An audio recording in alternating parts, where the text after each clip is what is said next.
오늘은 이제 이승만 정부에 대해서 개헌을 살펴보고 그리고 4.19 혁명까지 어떻게 일어났는지에 대해서 살펴보도록 할게요. 먼저 이승만 정부의 개헌입니다. 이승만은 초대 대통령을 지내게 돼요. 그리고 나서 자신은 이 초대 대통령에 만족하지 못하고 계속해서 대통령을 하고 싶어 합니다. 그런 생각을 갖고 있던 와중 이제 6.25 전쟁이 일어나고 있었던 1952년에 제2대 국회의원 선거가 열리게 되죠. 당시에 6.25 전쟁이 진행되고 있었던 상황이었기에 이제 수도 서울이었던 아닌 임시 수도였었던 이 부산에서 이제 제2대 국회의원 선거가 실시가 되게 됩니다. 근데 문제가 생겨요. 여기서 대부분의 선출되었었던 국회의원들 대부분이 이제 반 이승만 성향의 의원들이 이제 선출되게 되죠. 이 의원들은 무소속 출신의 의원들로 이제 이승만에 대한 이제 정치가 마음이 안 들어했던 그런 의원들이었어요.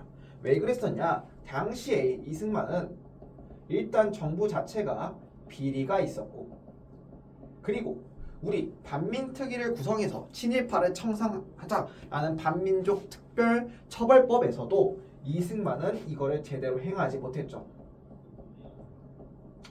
그러다 보니 이러한 사건들로 이승만은 일단 민심이 안 좋게 됩니다. 그럼 이제 이승만은 이런 자신만의 업보로 인해서 당연히 이때 당시에 대통령 선출은 국민이 직접 뽑는 직선제가 아니라 국회의원들이 있는 국회의에서 뽑는 간선제였어. 근데 지금 이 국회 내에서는 60% 이상이 반 이승만 성향의 의원들이랐단 말이지. 그러니 이승만은 다시 한 번 더 자신이 대통령이 되고 싶은 그 꿈을 접을 그런 상황에 놓칩니다. 그래서 재선을 가능성이 매우 낮게 되던 상황이었습니다. 이 상황을 어떻게 하면 타개할까라고 생각했던 이승만은 헌법을 고치기로 결심을 하죠. 어떻게 고치냐? 지금 대통령 선거 자체가 간선제였다라고 하면은 이제는 직선제로 바꾸고 싶었던 거야. 요게 이제 그러면은 지금 헌법 내용 자체가 간선제니 헌법을 국민들이 직접 뽑는 직선제로 바꾸면 자기가 될 거 아니야? 라고 생각해서 개헌을 실시하니 요게 바로 발췌 개헌이라고 부릅니다. 이 발췌 개헌에서는 이승만은 직선제를 하려면 자신들을 따르는 당이 필요했던 거예요. 애초에 이승만은 초기 대통령을 할 시기 때부터 자기는 자신을 따르는 추종당을 만들기 원치 않다라고 이야기를 합니다. 왜냐? 자신은 모든 국민들한테 사랑을 받고 싶고 그리고 편가르기 하지 않고 모두를 아우르는 그런 대통령이 되고 싶다 라고 유세를 했지만 지금 자신의 발바닥에 불 붙었단 말이에요. 그러니 얘는 자유당을 창당을 하고 이 자유당 창당과 더불어서 이거의 목표가 뭐였어? 마치 대통령 직선제로 개헌을 원했습니다. 그러면 국회의원들은 이거를 가만히 놔둘까? 절대 안 놔두겠지. 당연히 국회의원들은 이것을 반대합니다. 근데 나 같아도 안 할 것 같아. 일단 이승만이 싫은 것도 있어. 그것도 있지만 당시에 국회의원은 대통령을 선출하는 어마어마한 그런 투표권을 갖고 있었어. 그렇지? 이 대통령 표 하나하나 자체가 대통령 선거에 영향을 미칠 수 있는 막대한 어떻게 보면 권력 아니면 영향력을 갖고 있었단 말이야. 그러니 그런 걸 갖고 있는 국회의원들이 이걸 포기하고 싶었을까? 나는 절대 아니라고 봐. 그러니 국회의원들은 계속해서 반대를 하게 됩니다. 국회의원들이 계속 반대를 하니 그럼 이승만이 생각을 합니다. 그럼 이 반대하는 사람들을 나를 찬성하도록 만들면 되는 거 아니야? 그리고 그렇게 만드는 방법은 내 마음대로 해도 상관없겠지 라는 생각을 가지게 됩니다. 그래서 이승만이 했던 게 무엇이냐? 전국에 계엄령을 선포를 합니다. 이 계엄령을 선포하고 그리고 이 계엄령을 선포하고 일부 국회의원들을 공산주의자라고 부르면서 그리고 이들한테 공포 분위기 자체를 조성을 해버립니다. 그래서 이 공포 분위기를 조성해서 대표적인 공포 분위기가 바로 부산에 있었던 정치 파동이에요. 확인할 땐 잘난 잠깐만 바꿀게요.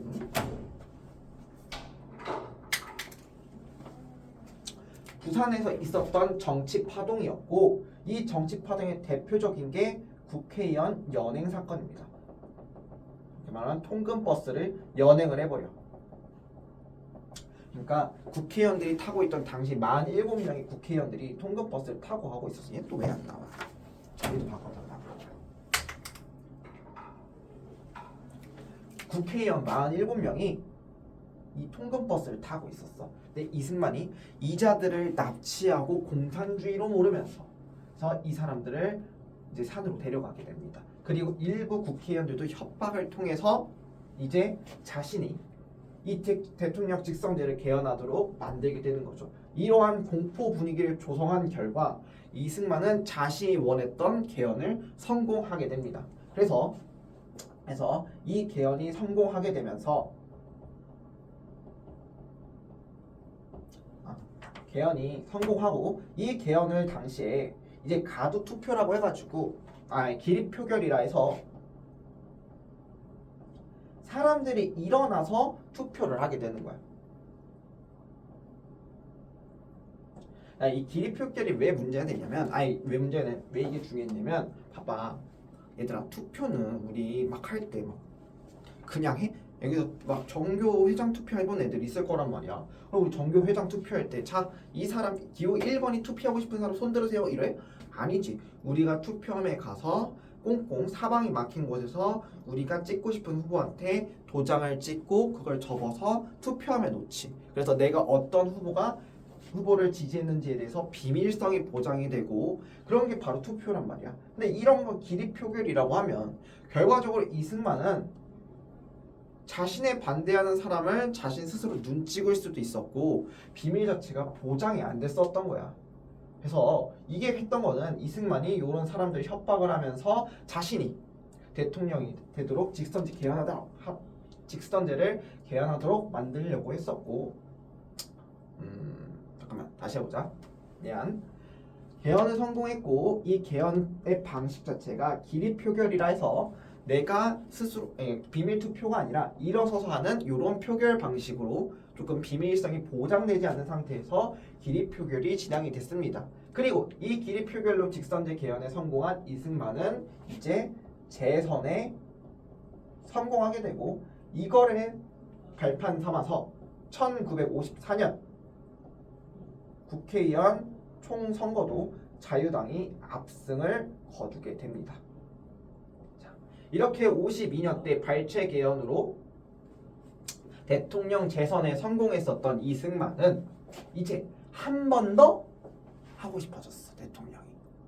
그래서 다시 한 번 더 개헌을 실시하니 그게 바로 4.4 개헌이었고 이게 실시될 수 있었던 배경 자체도 5.4 총선거에서 1958년 총선거에서 자유당이 압승했잖아. 그러면 우리가 개헌을 하려면 지금 이 발췌 개헌을 봤다시피 누구의 동의가 가장 필요해? 국회의원들의 동의가 가장 필요했던 거지.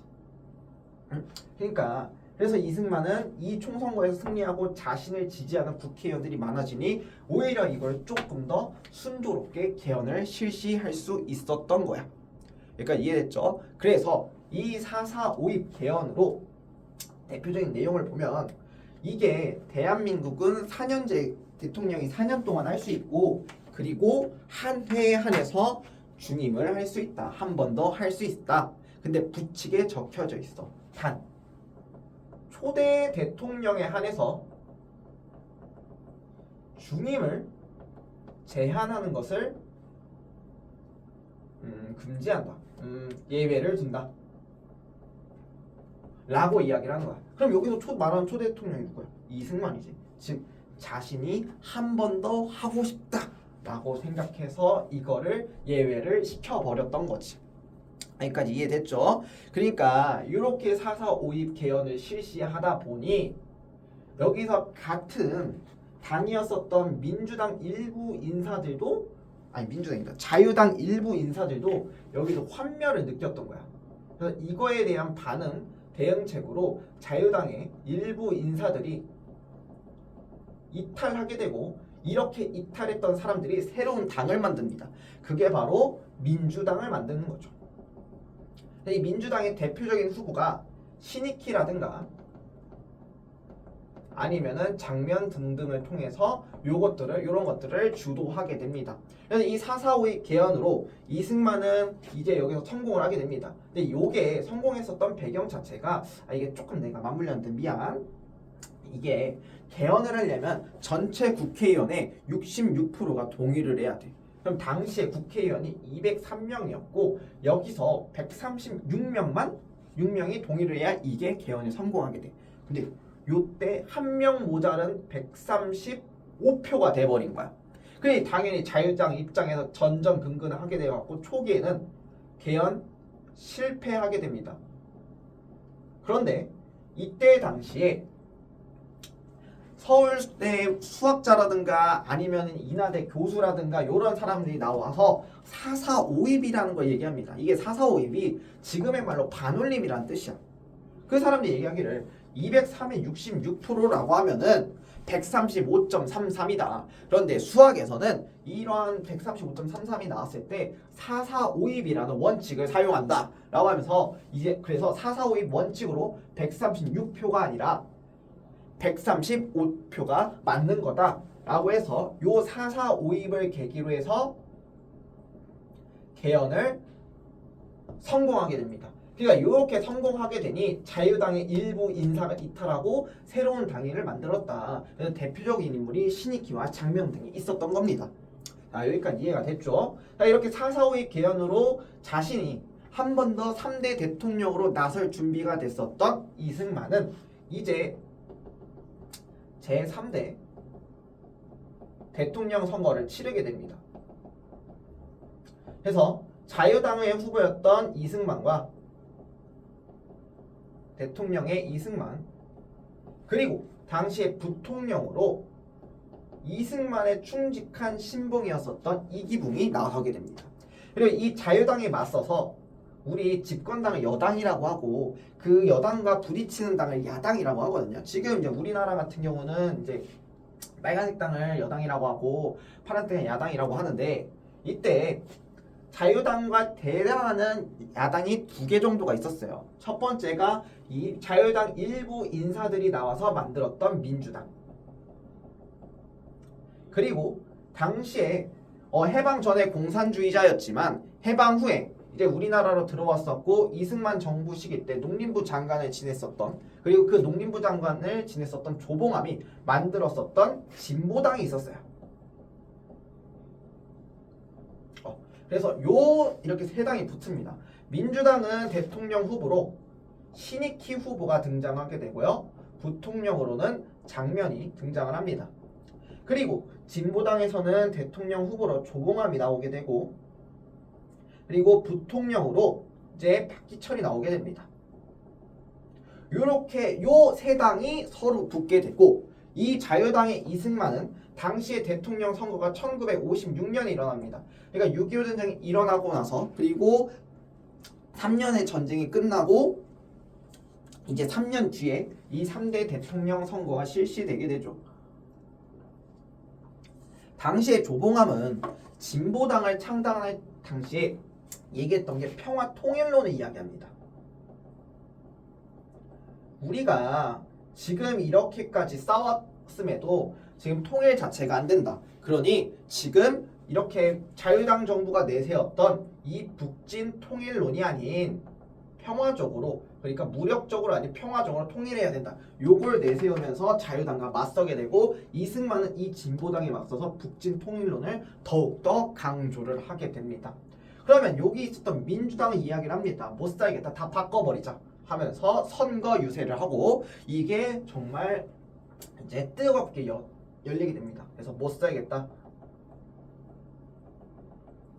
다 바꿔보자 이러면서 이제 사람들이 호응을 얻고 이렇게 대선의 선거 유세가 시작이 됩니다.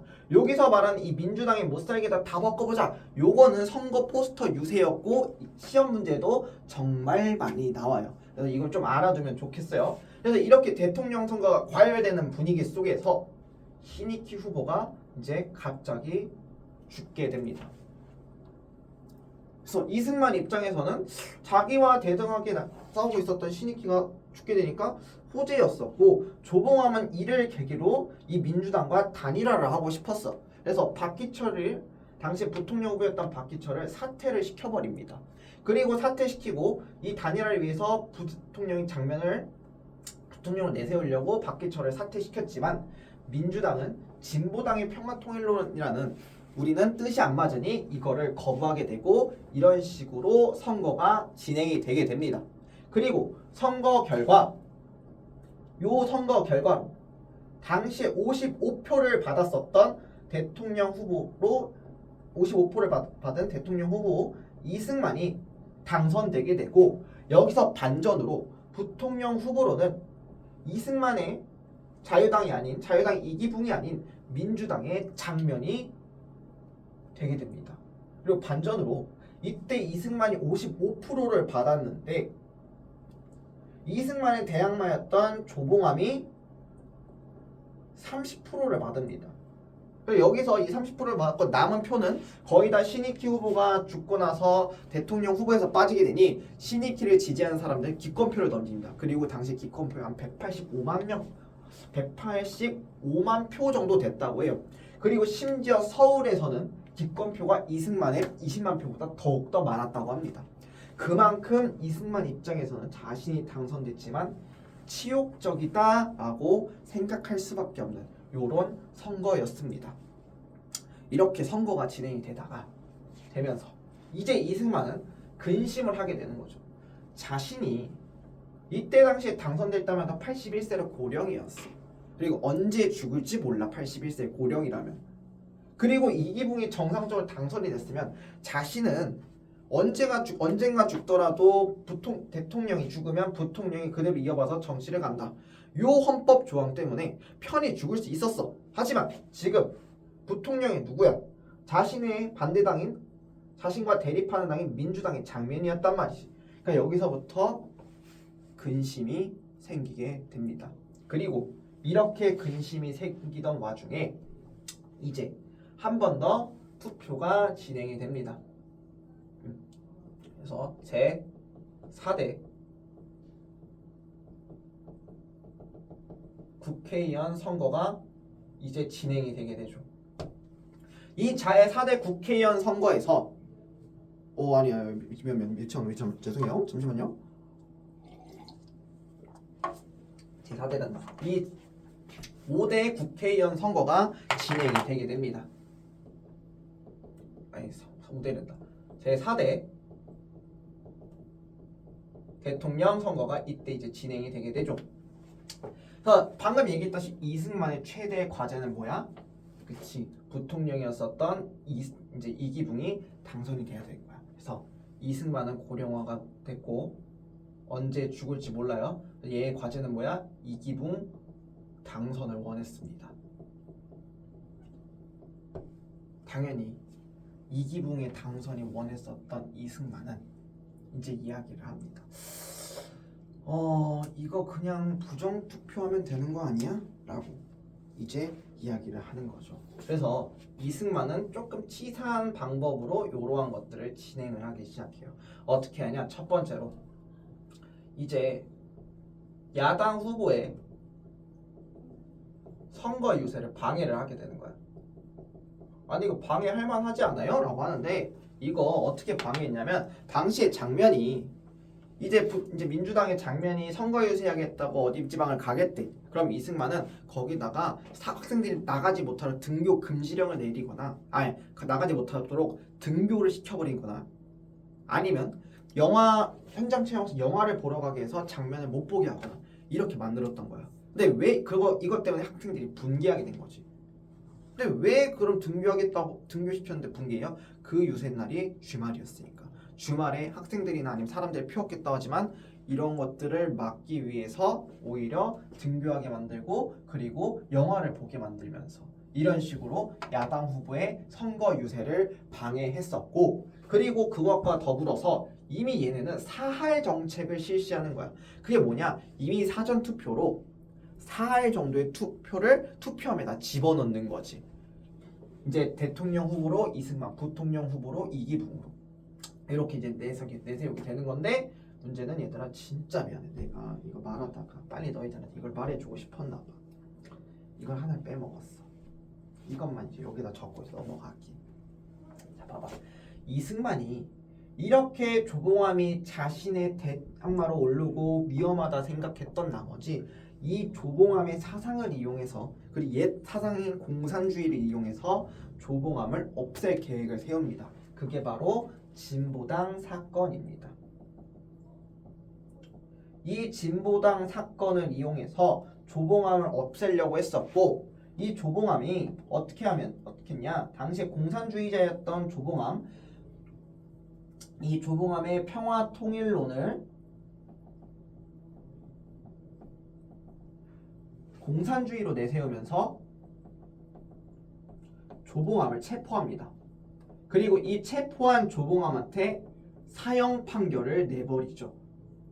이렇게 할 수 있었던 배경은 당시에 이승만이 여기서 국가보안법을 새로 개정을 합니다. 이 국가보안법이 여순 사건 때 만들어졌던 그 국가보안법이었고, 이거를 더욱더 체계적이고 빡세게 만들어버리는 거야. 그래서 이 국가보안법을 이용해서 이제 조봉암을 체포하고 사형시키게 만들고, 그것과 더불어서 이제 이걸 바탕으로 자신의 비판적이었던 당시 경향신문이라고 있었어.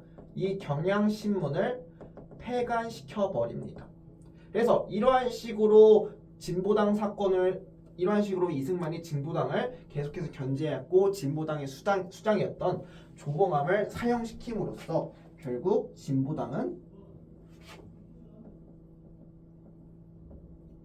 해체를 막게 됩니다. 자, 이렇게 진보당 없어진 상태에서 이 대통령 선거가 진행이 됐었고, 얘네는 사할 투표, 사전 투표,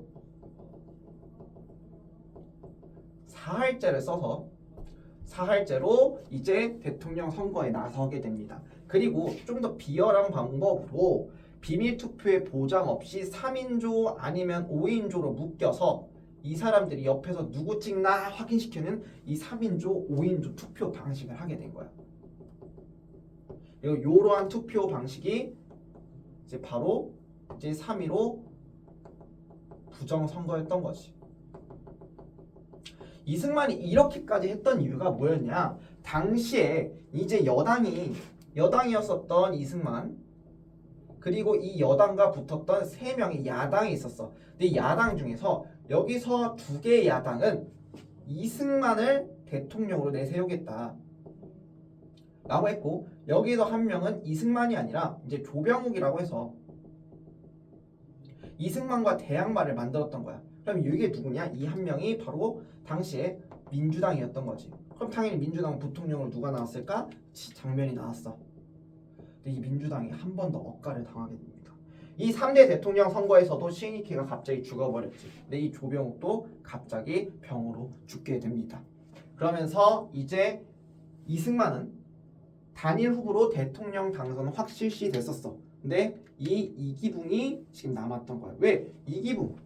여기서 여당에서의 부통령은 이기붕인데, 문제가 이 사람들 나머지 2명의 야당 이승만을 지지한다는 명목하에 이승만을 좋아했던 사람들의 투표수를 가지고 갈 수 있는 거야. 그럼 이기붕한테 가야 될 표가 어떻게 될까? 이들한테 분열이 될 거고, 이승만은 더 초조해졌고, 그 초조해짐을 이제 장면한테 가는 거에 대한 걱정까지 더해지면서 이제 초조함은 훨씬 더 커지게 되는 거야. 그렇기 때문에 이러한 부정선거를 저질렀던 거지. 그렇지만 이러한 이승만의 부정선거는 일찌감치 시민들은 눈치채고 있었고, 특히 서울에서는 이승만의 지지율이 점점 바닥을 찍고 있었습니다. 이미 3대 대통령 때부터 이승만의 투표수는 이미 야당한테 밀리기 시작을 했었지.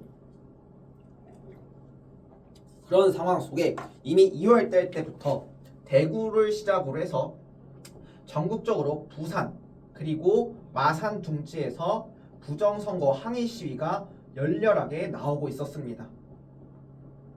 근데 이렇게 열렬하게 하고 있었던 이 항의 시위가 더욱더 커지게 된 계기가 있었으니 바로 당시 마산에서 4월 10일 날 마산 앞바다에 17살 소년이었던 김주열의 시신이 발견이 되게 됩니다. 그리고 이 발견된 김주열의 시신에서는 최루탄이 박혀 있었습니다. 김주열은 할아버지 댁을 갔다 오는 와중에 마산을 거치고 있었고 마산에서 봉기가 있었습니다. 마침 그 봉기를 참여를 하게 됩니다. 그리고 그렇게 봉기에 참여했던 김주열은 실종 상태가 됐었고 그의 어머니는 그를 실종 신고를 합니다. 그리고 그의 실종 신고를 들으면서 김주열을 마구마구 찾게 됩니다. 그리고 어떤 사람이 경찰서 연못에 김주열이 있다는 소식을 듣고 김주열을 찾아갔지만 그곳에 있지 않았습니다. 그리고 며칠 뒤 이 김주열이 마산 앞바다에서 체류탄이 박힌 채로 시신이 발견되게 되죠. 이에 분개했던 사람들은 그 오후 6시부터 본격적으로 대규모 시위를 일어나게 되고 이승만 독재에 반대하는 시위와 그리고 물러나라 퇴진하라는 시위가 나오게 됩니다. 그리고 이게 정점 피크에 찍었었던 게 바로 4월 19일 서울에서 있었던 바로 시위였죠. 이때 당시에 고려대학교 학생들이 시위를 벌이게 됩니다. 고려대 학생 아니면 일반 시민들 아니면 빈민가의 사람들이 나서서 국회의사당까지 나서면서 시위를 하게 됐었고 이러한 고려대 학생들을 이제 당시에 고려대 총장 교수님들이 말리게 됩니다.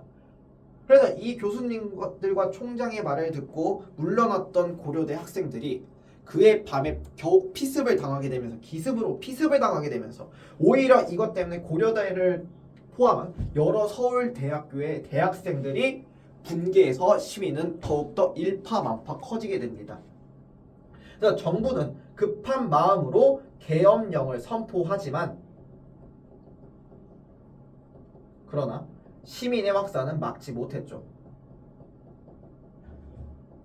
그래서 설상가상 대학 교수들, 양심에 찔렸었던 대학 교수들까지 합류하게 되면서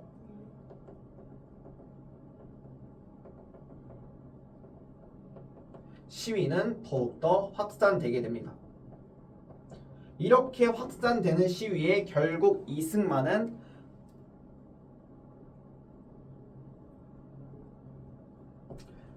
시위를 막지 못하고 결과적으로 자신의 하야를 발표를 하게 됩니다. 그리고 하야 발표 담화문에서 이렇게 얘기하죠. 국민들이 원하면 떠나겠다. 개소리. 아무튼 국민들이 원하면 떠나겠다 라고 밝히며 4.19 혁명은 우리나라 민족주의의 대표적인 민족혁명의 대표적인 시작을 보여주게 됩니다.